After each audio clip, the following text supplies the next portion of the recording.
Hey everybody, thank you so much for tuning in. I'm Connor with Honor, local real estate agent here in Santa Clarita Valley. And if you've been watching the news, maybe you've seen information about insurance companies pulling out of California, leaving home buyers dry and sellers panicked where they're going to get the answers to these questions.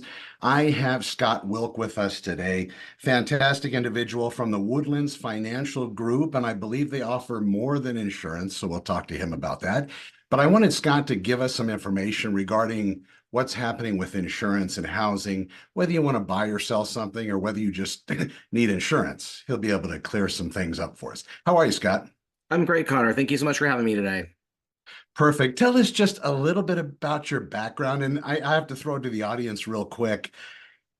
I didn't know how good you were Mhm. until I started referring you. Thank you. I appreciate it. And I had heard from others, but again, I'm not going to get all lavish and blow smoke, but I'll tell you, you've saved me twice now. Go ahead. Mhm. Yeah, no, I appreciate that. So, just a little bit about me. I've been a licensed insurance agent for about 12 years. I own a brokerage, TWFG Insurance Services, or the Woodlands Financial Group here in Santa Clarita.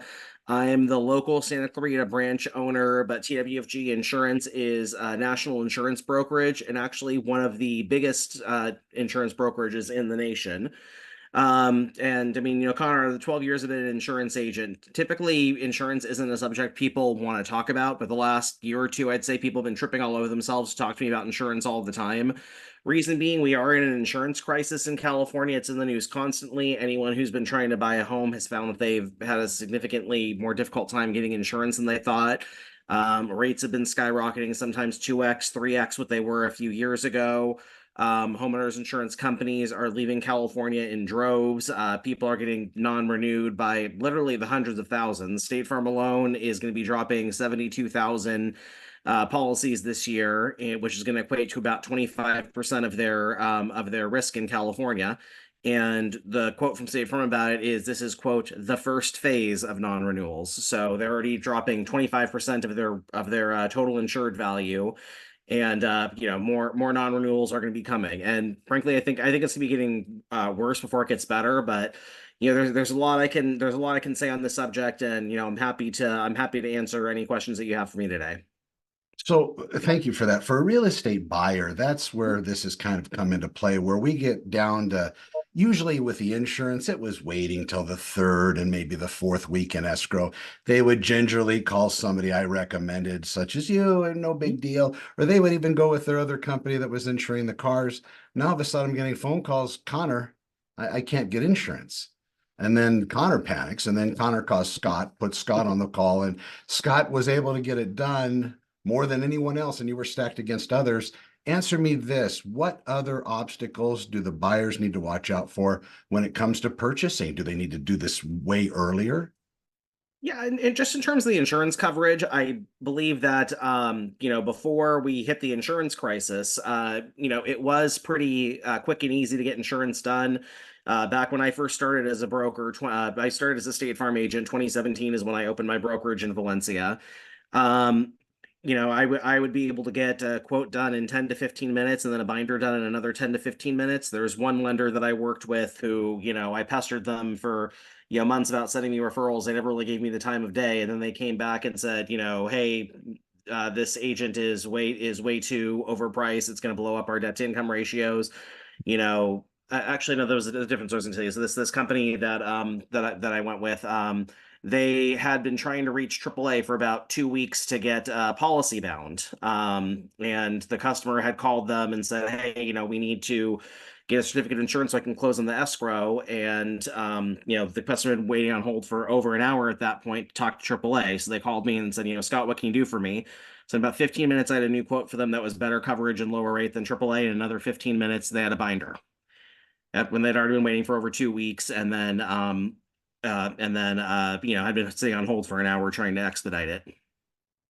Tell me this with regard to the buyers and when they call you to get insurance on a property, are there properties that you used to be able to get policies on, you're running into like big areas in Santa Clarita, somewhere more specific? I know some condos and townhomes are no longer offering insurance. Mhm. Can you talk a little bit about that? Yeah, so every home is insurable, first of all. Just gonna be a matter of who is gonna take it and what the rate's gonna be. And rates have gone up and market access has gone down. So people talk about fire zones a lot, and fire zones aren't yes or no, it's a spectrum, it's a score. So zero being the lowest. In Santa Clarita, I would say like typically around 8 is the highest I see. Mhm. I've seen up to like zone 12 if we're talking like Big Bear, Lake Arrowhead, things like that. And when I first started my brokerage in 2017, Progressive, for example, would take up to a fire line 6 with needing no underwriter approval. I would say by 2019, we got to a point where everyone was stopping at about 2 and needing approval. And now a lot of carriers won't take anything at a 0 or 1 if they're open for business at all. Um, One of the reasons why we're so competitive is market access. So when I was a State Farm agent, I only had access to State Farm insurance. If you go to a farmer's agent or an Allstate agent, they have a couple of related companies that they can broker out to, but for the most part, you're gonna have very, very limited options versus going to an independent broker. You're gonna have access to a much wider market, and not every broker has access to the same markets. So the Woodlands Financial Group is my third brokerage. My first one I was with Goosehead Insurance. We had about 30 markets that we had access to. Then I rolled over to Penguin Insurance, which doubled it to about 60. And then the Woodlands Financial Group actually acquired Penguin, so I rolled my contract over. That bumped up our numbers to 300. So when people ask me, how come you're able to do it and get so much better rates than everywhere else, it's a matter of market access. And right now, as I mentioned, so many companies are leaving the state entirely or non-renewing large amounts of their book of business. They're not issuing out new policies. The reason why we're still able to get you guys, policies and Mhm. at a reasonable rate relative to the market is just that we still have the best market access out there.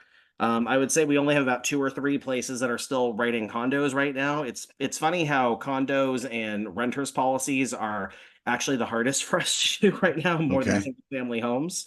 Wow. Interesting. Yeah, and insurance companies want to match rate to risk. And one of the reasons why they are shutting down so many markets or non-renewing is they don't have, sorry if I'm taking this on a tangent Oh, on no, you. no, please.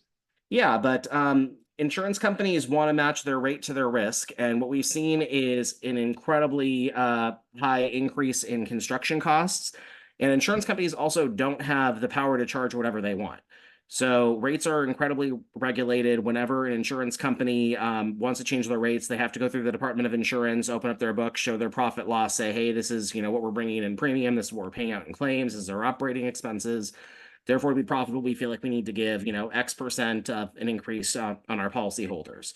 And the max they can ask for is about a 6.9% increase. If they ask for higher than that, just that 6.9% could take about a year to go through and get approved.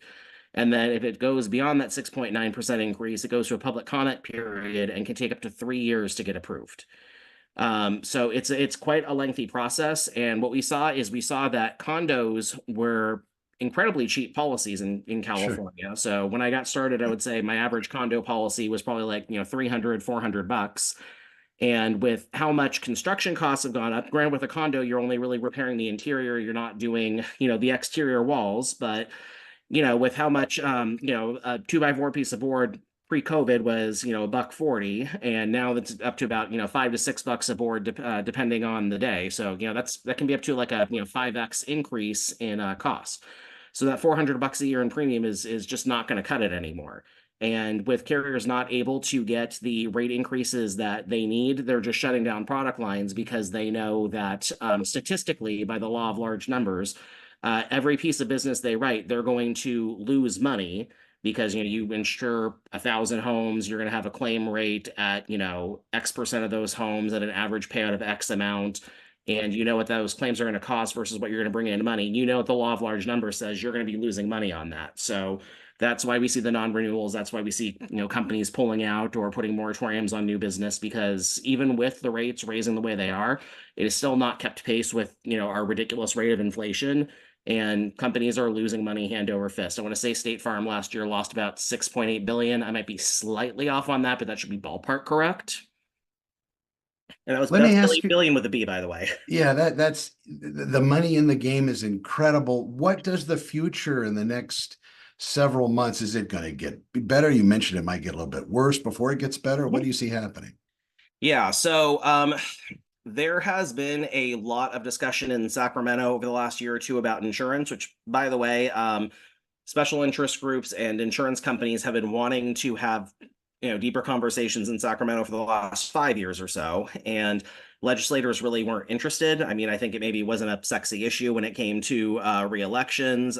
Insurance can be very complicated. Maybe a lot of them didn't understand it. It just wasn't a priority for them. But the insurance carriers predicted a market crash in insurance coming about 5 years ago and had asked for regulatory changes and nothing happened. And as you know, Sacramento, DC, it takes, long, long times to get things done. So it's only been the last year or so that they've really tried to reach reasonable negotiations on getting things done. And there have been things that have been done.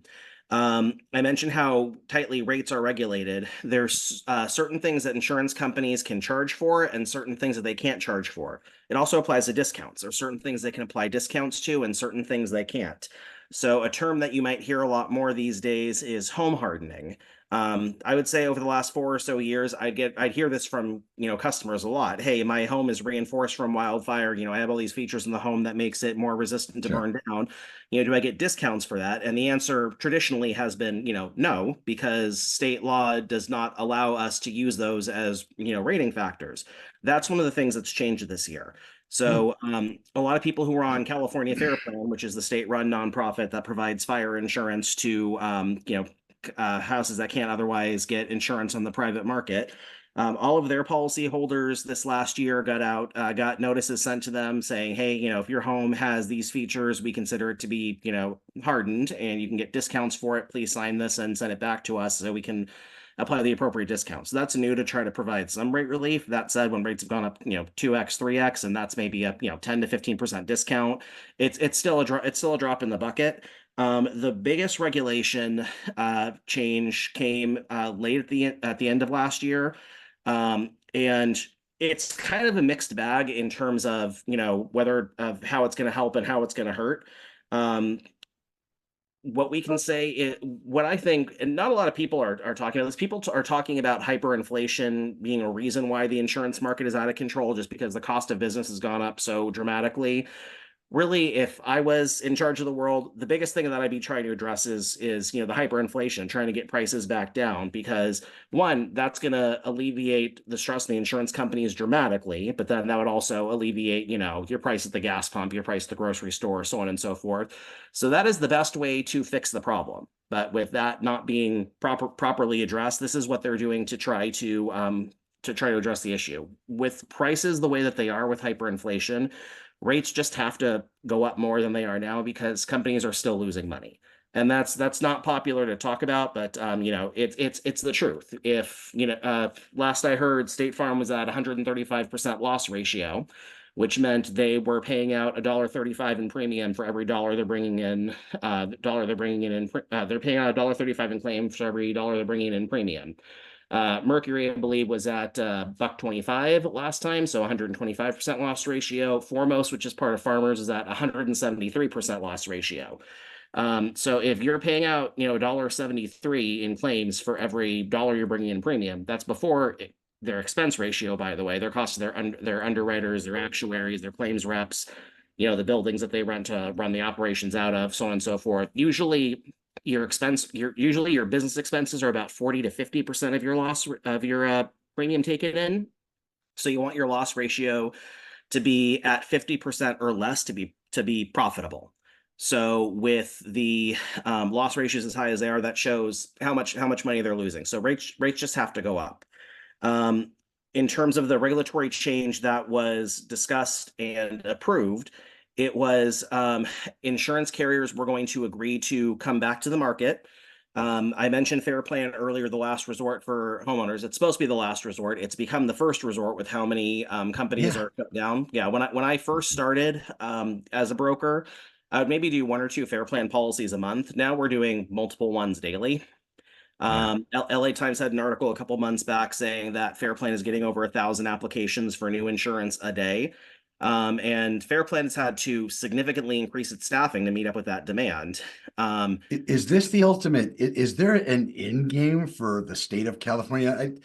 We don't need to get into conspiracy and left wing, right wing, but it just seems like they want to just control the entire insurance industry out here and make it state run, maybe? Is there a goal? Not that I'm aware of. And I mean, I don't need to get too into politics. I'll just say that a lot of, and this doesn't just go to insurance. I feel like this goes to a lot of aspects of running a state, running a country, running whatever community it is. A lot of times, the decisions that you need to make to really run things properly are not popular. And ultimately, most politicians, as a general rule of thumb, are worried about their reelections. So They want to be popular. yeah, so Ricardo Lara, our insurance commissioner, he has plans for other offices once he gets termed out at the end of this year. So, and that was a big issue that helped cause this crisis as well. I Mhm. mentioned insurance companies need his permission to change their rates. Yeah. So while we were hemorrhaging money leading up to the last gubernatorial election where he was on the ballot, he was not approving any rate changes because he did not want that to hit him in his election campaign. So that expedited companies leaving the state and non-renewing because they weren't able to get through rate increases they wanted because Ricardo Lar wanted to keep his job and tell the voters, hey, I fought against the greedy insurance companies to keep your rates down. But getting back to the regulations, that the things that were agreed upon. So insurance companies have agreed that they are going to allow up to 85% of their market share to be in high risk areas. So that is going to bring more diversity into the marketplace. And here's the thing, insurance works different than other business in terms of you as a realtor, the more buyers you get, the more money you make. The more percentage of the market share you get, the more money you make. That's not necessarily the case with insurance, because with insurance, we can have an excessive amounts of outputs for our customers based on claim scenarios. So the term for it is saturation. You never want too much of a saturation in a certain marketplace, because let's say you have too high of a market share in Castaic, for example, using a local example, and then we have a big wildfire there. You take a big bath if there's a disaster. So insurance companies actually like competition and they like the risk to be I diversely want to be spread out. diverse. Yeah. Um, so so basically having the insurance companies agree to all come back to the market areas, that will bring more competition to the areas, and they can insure the higher risk areas without so much saturation. Because that's another reason why so many companies have pulled out. So Canyon Country and Castaic being local examples. Whenever companies start to pull out of Castaic, what happens is the remaining companies that are still in there all of a sudden eat up that market share from the ones that are leaving. Then they become oversaturated, feel like they're too exposed in the area. Then they non-renew everybody, and it's just a vicious cycle. Dominoes. They just all start falling like dominoes. Exactly. So having that competition, that diverse spread to prevent anyone from getting oversaturated, that's going to be incredibly helpful.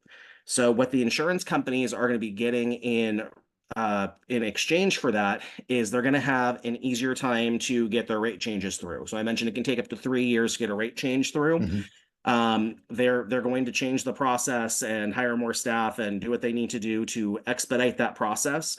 So carriers don't have to sit on bad rate for 3 years anymore if they're losing money. And that's going to encourage more companies to come back in the market.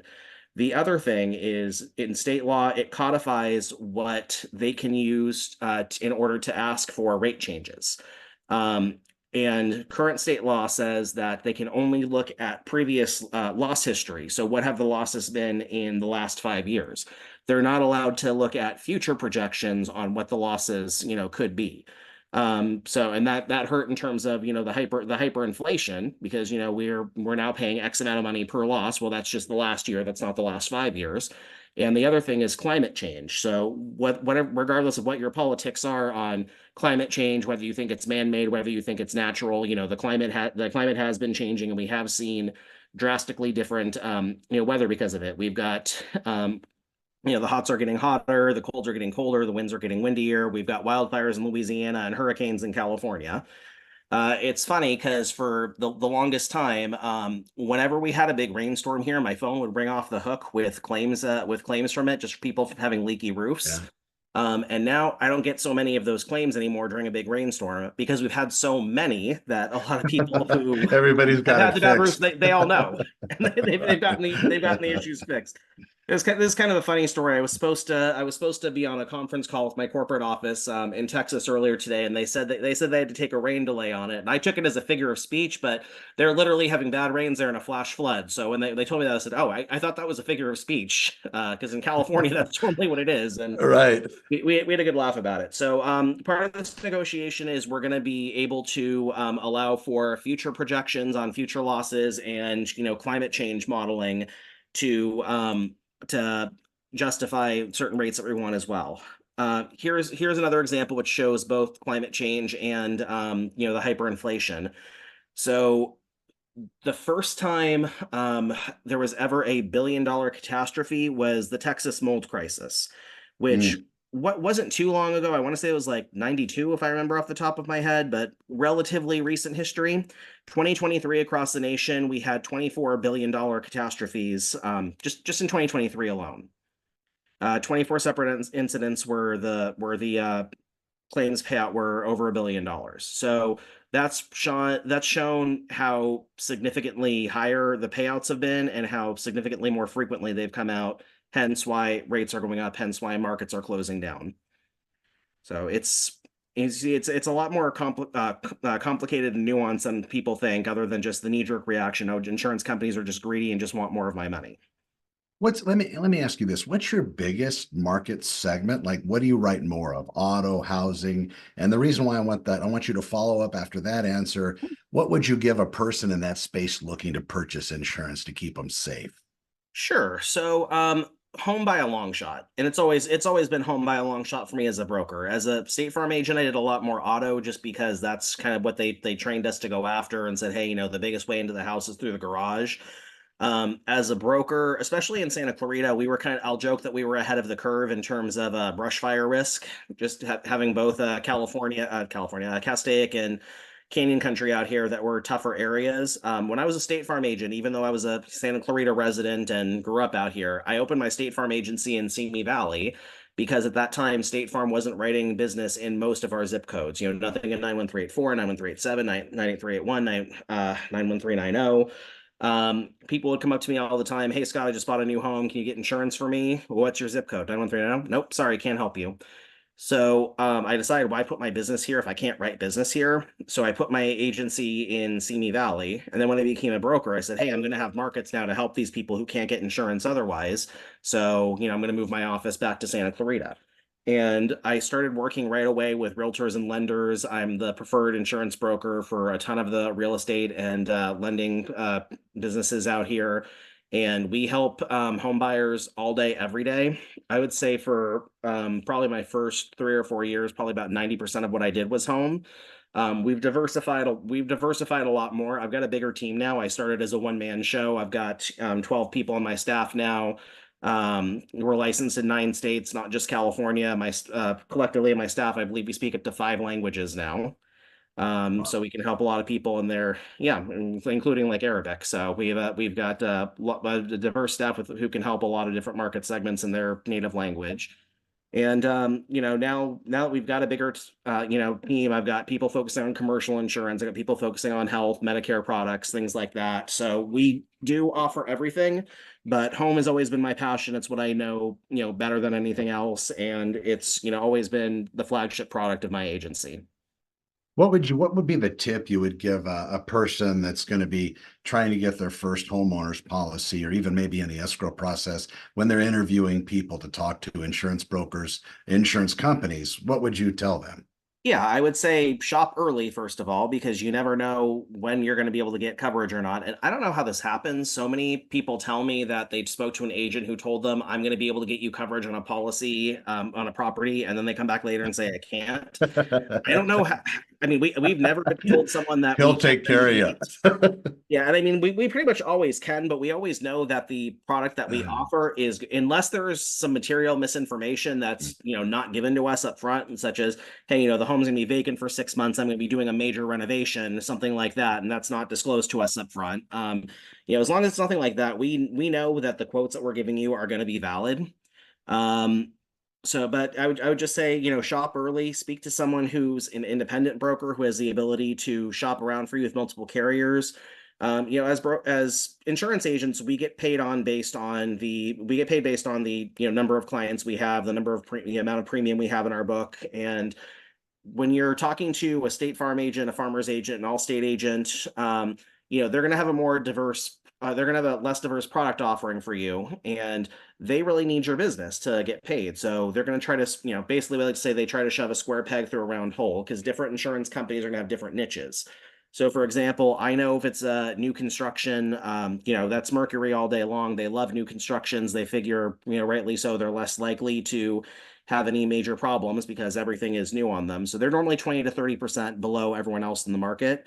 Berkshire Hathaway Guard recently exited California, but for a long time, Antelope Valley, Bakersfield, areas like that are maybe a bit more spread out, slightly more rural.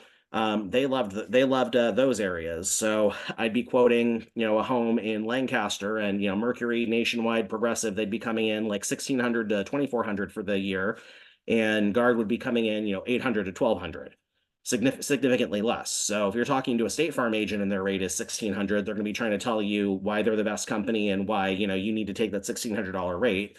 Versus speaking to someone like me, I can say, hey, these are what all these other companies are offering you. However, I'm able to give you this one that's much cheaper. My standard of practice is I always try to give you 2 to 3 options, even if the choice is really obvious like that, where someone is just half everyone else.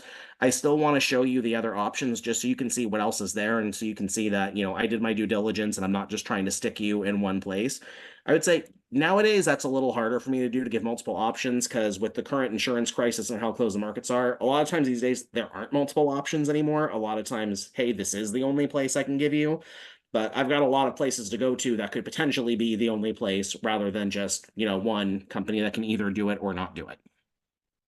I appreciate you taking the time today. If somebody wants to reach out to you, Scott, what numbers, where would be the best place for them to do so?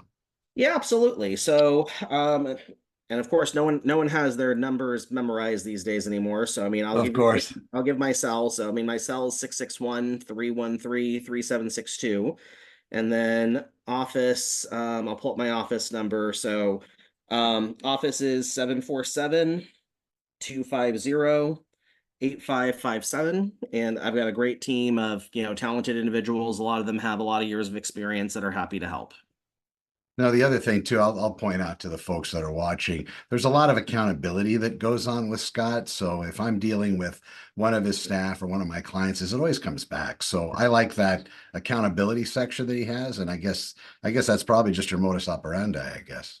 Yeah, and I would say we actually prefer to do a lot of our business via email rather than phone, just because that way everything is in writing, everything is date and time stamped, especially when you're dealing with insurance coverage that can be complicated.